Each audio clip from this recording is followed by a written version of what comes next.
ত্রিপুরা মহিলা সংগ্রাম পরিষদের পক্ষ থেকে একগুচ্ছ দাবিকে সামনে রেখে পশ্চিম ত্রিপুরা জেলা শাসকের সঙ্গে ডেপুটেশনে মিলিত হলেন সংগঠনের এক প্রতিনিধি দল।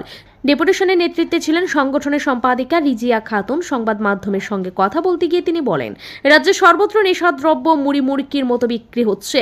এর ফলে যুব সমাজের একটা বড় অংশ নেশার প্রতি আকৃষ্ট হয়ে তাদের জীবন ধ্বংসের পথে এগিয়ে যাচ্ছে। তিনি আরও বলেন, নেশাদ্রব্য বিক্রির প্রভাব শুধু ব্যক্তিগত নয়, বরং সামাজিক ক্ষেত্রেও প্রতিফলিত হচ্ছে। দুঃখজনকভাবে দেখা যাচ্ছে যারা সরকার পরিচালনা করছেন তাদের মধ্যে কেউ কেউ এই অবৈধ ব্যবসার সঙ্গে জড়িত। তাই সরকারি দৃষ্টি আকর্ষণ করে দ্রুত ব্যবস্থা নেওয়ার আহ্বান জানানো হয়েছে। ডিমান্ড নিয়ে জেলা শাসকের কাছে ডেপুটেশনে মিলিত হতে যাচ্ছে। আপনারা সবাই অবগত আছেন, এটা বলার কিছু থাকে না। সারা ত্রিপুরায় এখন ড্রাগসের অবৈধ বাণিজ্য চলছে, যার ফলে শহরতলি, গ্রাম, পাহাড় সব দিকেরই স্কুল কলেজের ছাত্রছাত্রী থেকে শুরু করে যুবক যুবতী ড্রাগসে আসক্ত হচ্ছে, যেটা সর্বনাশ ত্রিপুরার জন্য ডেকে আনছে। যুবক যুবতীদের ভবিষ্যৎ অন্ধকারের দিকে চলে যাচ্ছে। তাই সুতরাং আমরা মহিলা সংগ্রাম পরিষদ মনে করছি যে একমাত্র গভর্নমেন্টই পারে এটা বন্ধ করতে, না হলে এটা বন্ধ হবে না। এটা দিনকে দিন এটা বেড়েই চলেছে, যে কারণে অভিভাবকরা খুব চিন্তার মধ্যে আছে, যার তাদের ছেলেমেয়ের কোনো ভবিষ্যৎ নেই, যে ভবিষ্যৎ এটা মৃত্যুর দিকেই ঠেলে দিচ্ছে।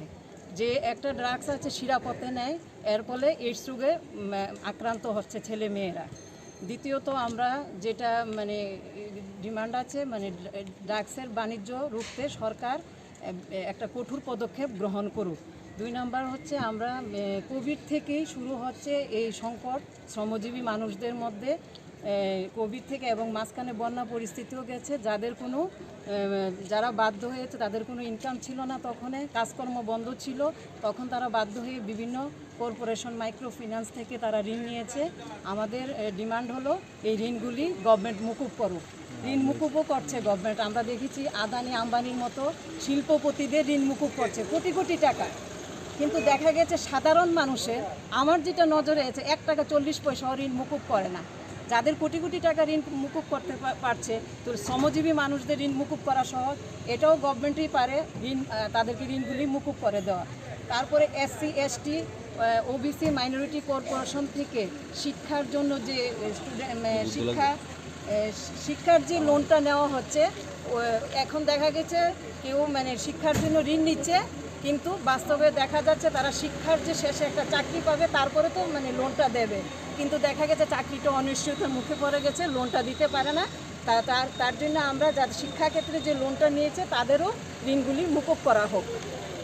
তারপরে হলো আয়করের আওতার বাইরে দেখা গেছে বিদ্যুৎ বিল ত্রিপুরাতে এত আসছে যে শ্রমজীবীদের পক্ষে দেওয়া, সাধারণ শ্রমজীবীদের পক্ষে এটা দেওয়া সম্ভব হচ্ছে না। রান্নার গ্যাসের দাম দিনকে দিন বেড়ে চলছে, নিত্য প্রয়োজনীয় দ্রব্যমূল্যের ঊর্ধ্বগতি, এটা সবাই অবগত আছে, এটা আমার এখানে বলার কিছু নেই। সুতরাং তাদের যে আমরা মনে করছি যে সাধারণ মানুষের জন্য যারা ইনকাম ট্যাক্সের আওতার বাইরে, তাদেরকে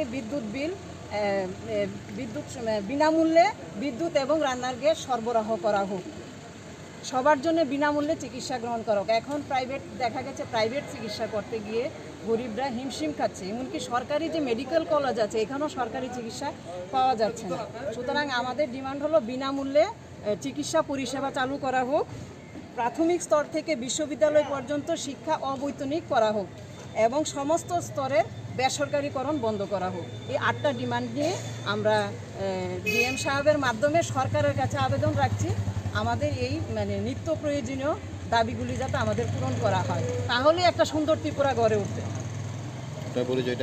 আমি ত্রিপুরা মহিলা সংগ্রাম পরিষদের রাজ্য কমিটির সম্পাদিকা।